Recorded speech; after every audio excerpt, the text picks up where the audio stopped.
Ok, muy buenos días. Hoy es domingo 27 y este sería el sexto video sobre el tema de la mal llamada parábola del hijo pródigo. Este, mm, Quisiera señalar algunas cosas importantes de ayer, esta relación entre castigo, obediencia, sacrificio. ¿Verdad? Hay una tendencia en las predicaciones en distintos niveles, pero sobre todo, bueno, yo las he escuchado tanto en clases, en algún seminario hace muchos años, como en televisión, de predicadores y en iglesias también, estableciendo este principio de obediencia como el valor fundamental de la vida cristiana. Entonces, como yo les decía ayer, bueno, en los videos que mandé ayer, no se trata realmente de que el cristianismo tenga una ética, tiene una moral, y la base de esta moral es la sacrificialidad, y en este sentido la expresión del valor que emana de ahí no solo es el dolor, el sufrimiento, sino también la obediencia, ¿verdad? Cristo fue obediente hasta la muerte, nosotros tenemos que hacer lo mismo. En este caso, Jesús tuvo la posibilidad de reclamarle a Dios su abandono, nosotros no. Son cosas muy particulares de nuestra idiosincrasia cristiana. Dios mío, ¿por qué me has abandonado? Resuena en la cruz en Marcos, pero no es legítimo que nosotros como personas creyentes digamos lo mismo. Nosotros lo que nos toca es la obediencia, y eso significa bajar las orejas y seguir adelante. Este es el caso también que presenta Frank Hinkelamer sobre, digamos, los mitos de,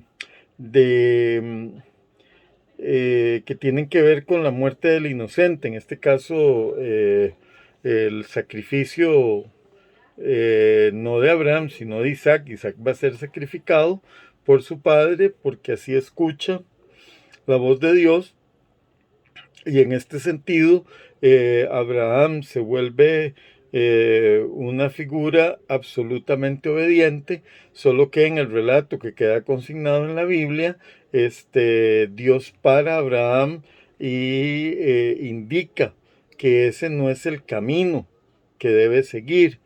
Entonces ahí quedan abiertas una gran cantidad de preguntas, que no podemos tocar aquí por cuestión de tiempo, pero que posteriormente se reflejan en la tradición de los deuteronómica de los jueces, donde Jefté, por abrir la boca, ¿verdad?, en el momento inapropiado, se ve obligado a asesinar a su hija como un sacrificio.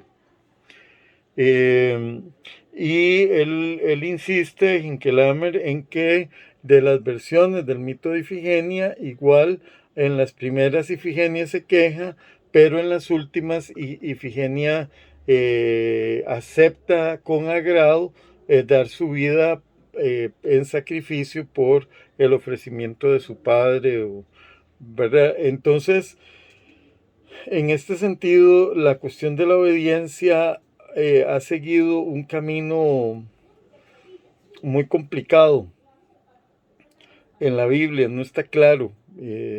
El mismo Job, por ejemplo, es la persona que no acepta su destino, no obedece a ese sufrimiento que le da Dios y no lo acepta. Sin embargo, Dios pone a Job como intermediario para sacrificar animales en favor de sus llamados amigos. Entonces, esta temática del sacrificio ha sido muy mal versada en la interpretación bíblica y en la teología, pues mucho más.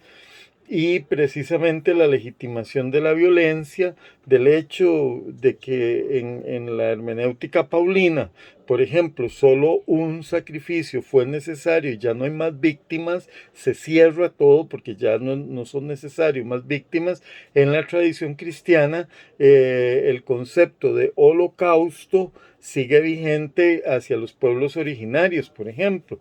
A diferencia del concepto de holocausto que se usa con la masacre de los judíos en Europa nazi o en Alemania nazi, ellos mismos han cuestionado el uso de ese término, porque es un término absolutamente levítico, ¿verdad? Es un término, de un peso sagrado enorme, y han hablado de Shoah, que en este caso es catástrofe o masacre, ¿verdad? O esa condición de aniquilación de un pueblo, ¿verdad? Esa es la Shoah. No es un holocausto porque en este caso no están todas las partes. El holocausto es algo que se da en ofrenda a Dios. No creo que Hitler ni el nazismo tuviera en mente ofrecer a los judíos ante Dios para el bienestar de la humanidad. Es decir, creo que por eso el concepto de holocausto no se aplica. Sin embargo, aquí en América Latina sí pasó, ¿verdad?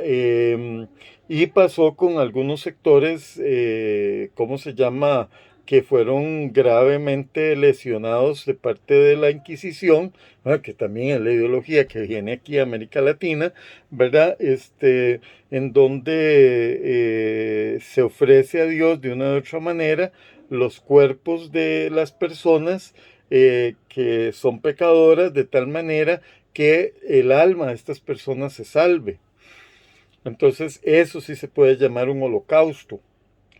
Se dan en sacrificio a Dios, es una tarea divina, un principio de justicia divina, etc. Bueno, habiendo dicho eso, entonces llegamos acá con el cuestionamiento sobre todo al concepto de obediencia, ¿verdad?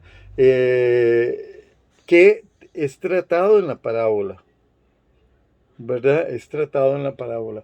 Yo en este artículo, bueno, hay varias cosas. Primero, hablar de la parábola como metáfora. Ese es un primer punto del que no he estado dispuesto yo a renunciar, porque en realidad la parábola se entiende como un género literario, mientras que la metáfora, aunque exista como género literario, no lo es.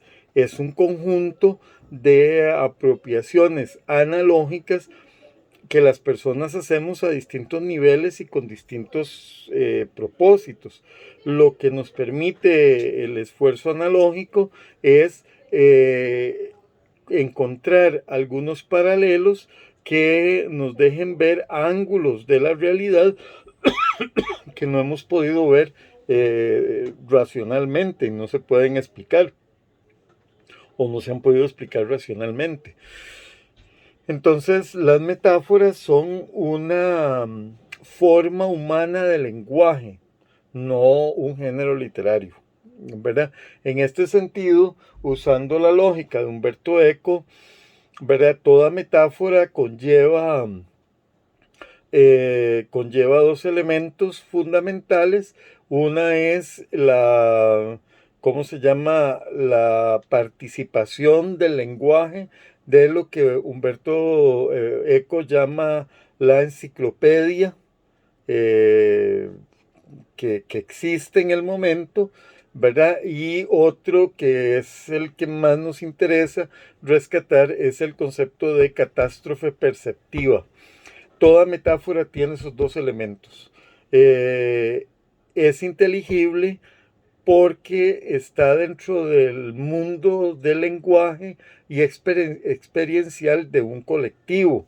Eso es ser parte de la enciclopedia. El concepto de enciclopedia debe entenderse más en la perspectiva Foucaultiana, ¿verdad? De Michel Foucault, en cuanto a que cada era o cada época histórica tiene un conjunto de conceptos y de valores que se integran en el lenguaje y que en ese sentido forman una comunidad, algo común, que en donde todas las personas podemos ingresar y participar y todo.